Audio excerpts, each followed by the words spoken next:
इस बीच फरीदाबाद से एक और बड़ी खबर सामने आई है, जहां पर हरियाणा वासियों को सैन्य सरकार की सौगात देखने को मिली है। अब से हरियाणा में पेपरलेस रजिस्ट्री होने वाली है। पेपरलेस रजिस्ट्री को लेकर के उपायुक्त ने सुविधाओं का जायजा लिया है। उपायुक्त विक्रम यादव ने सूर्य समाचार से भी खास बातचीत की है।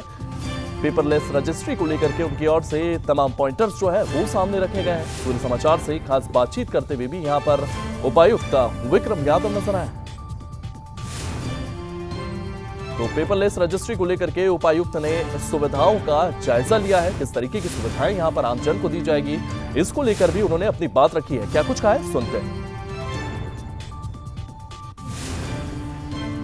हरियाणा सरकार ने बहुत बड़ी जो सौगात है वो लोगों को दी है, और वो सौगात ये है कि हरियाणा देश का एक ऐसा पहला राज्य बन गया है जहां पेपरलेस रजिस्ट्री होगी। पेपरलेस रजिस्ट्री किस तरीके से होगी, क्या क्या इनका फॉर्मेलिटी इसमें रहने वाली है, इसका जायजा लेने के लिए पहुंचे हैं फरीदाबाद के जिला उपायुक्त विक्रम सिंह। इनसे जाते हैं, सर बड़ा तोहफा लोगों को पेपरलेस रजिस्ट्री।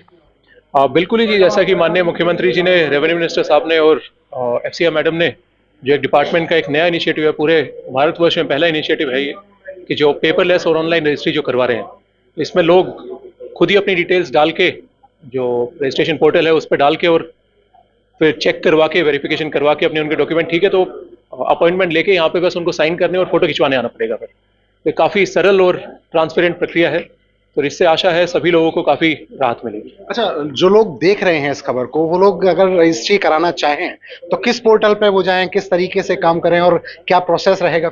जो हरियाणा का रजिस्ट्रेशन का पोर्टल है उस पर ही जाके वो अपना लॉगिन क्रिएट करके तो उसमें वो डिटेल्स डाल सकते हैं कि कहाँ पे उनकी प्रॉपर्टी है, किस टाइप की प्रॉपर्टी है, चाहे कृषि की हो गई या फिर रिहायशी हो गई, व्यवसायिक हो गई, और उसकी डिटेल्स जो भी होंगी, खसरा नंबर हो गया या फिर अगर प्लॉट नंबर है तो प्लॉट नंबर हो गए। साथ ही अगर कोई NOC उन्होंने ली है तो पहले NOC डिटेल्स भी उसमें आ जाएंगी, या फिर NDC है वो भी वहीं पे आ जाएगा। तो वो डेटा साथ में फेच करके तो यहाँ पे सबसे पहला जो हमारा RC1 रहेगा उसके पास में वो डिटेल्स आएंगी, तो वो सब कुछ चेक करके तहसीलदार से अप्रूवल लेके तो उनको ऑप्शन मिलेगा कि वो अपॉइंटमेंट का टाइम अपना ले लें। तो जिस टाइम पे वो अपॉइंटमेंट अपनी लेंगे, यहाँ पे आके अपनी फोटो और साइन करवाएंगे, तो काफ़ी सरल वो प्रक्रिया रहेगी। तो मेरी आशा है कि 10-15 मिनट के अंदर अंदर ही उनकी सारी प्रक्रिया जब वो आएंगे तहसील में तब वो पूरी हो जाएगी। कई बार ऐसा होता था कि रजिस्ट्री जब होती थी उसमें फर्जीवाड़े के आरोप लगते थे, कई बार डॉक्यूमेंट पूरे नहीं हो पाते थे, कई बार मिली भगत के चलते गलत रजिस्ट्री हो जाती थी। लगता है कि इन तमाम चीजों पर अब रोक लगेगी सरकार की तरफ से?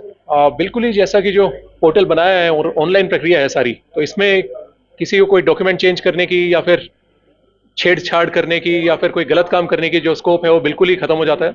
तो और इसमें भी मॉनिटरिंग के लिए अलग अलग लेवल्स हैं, तो वो भी अगर कोई समस्या, क्योंकि अभी नई प्रणाली है, अगर समस्या कहीं पे आती है तो उसको मॉनिटरिंग के लिए भी अलग अलग लेवल पे है, और हम भी इसको पर्सनली मॉनिटर कर रहे हैं। तो आशा है काफ़ी स्मूथली इम्प्लीमेंट होगा। अब तक कितनी रजिस्ट्रियां ऐसी आ गई हैं, क्या क्या उनमें हुआ है, और अगर कमी आती है उनमें, जैसे डॉक्यूमेंट किसी ने भरने की कोशिश की ऑनलाइन और कुछ कमी रह गई, तो कैसे उनको बताया जाएगा? बिल्कुल ही, जैसे अभी दयालपुर में ट्रायल जो हमारा था वो चला था, तो उसके बाद में आज से जैसे प्रदेश भर में जो ऑनलाइन रजिस्ट्रेशन शुरू हुई है, तो आज हम खड़े हैं फरीदाबाद तहसील में। तो यहाँ पे सुबह से 4 जो है एप्लीकेंट ने अपनी एप्लीकेशन डाली है, तो उसमें 2 में जो एप्लीकेंट्स थे उनने डिटेल्स अपनी पूरी डाली, तो उनको इन्फॉर्म कर दिया गया है कि अपनी डिटेल्स वो पूरी डाल दें, और बाकी 2 हैं वो वेरीफाई कर रहे हैं। तो जैसे ही वो वेरीफाई हो जाएंगे उनको इन्फॉर्म कर दिया जाएगा और वो अपनी डेट फिर ले सकते हैं आगे। तो बड़ी सौगात हरियाणा के लोगों को मिली है। DC फरीदाबाद जायजा ले रहे हैं फरीदाबाद में तहसील ऑफिस में पहुंचकर, और एक बात साफ तौर पर वो कहते नजर आ रहे हैं कि इस प्रक्रिया के बाद पूरी तरह से जो फर्जीवाड़ा होता था, जो मिली भगत से गलत रजिस्ट्री हो जाती थी, उन तमाम चीजों पर पूरी तरह से रोक लगती हुई नजर आएगी। दीपक गौतम, सूर्य समाचार, फरीदाबाद।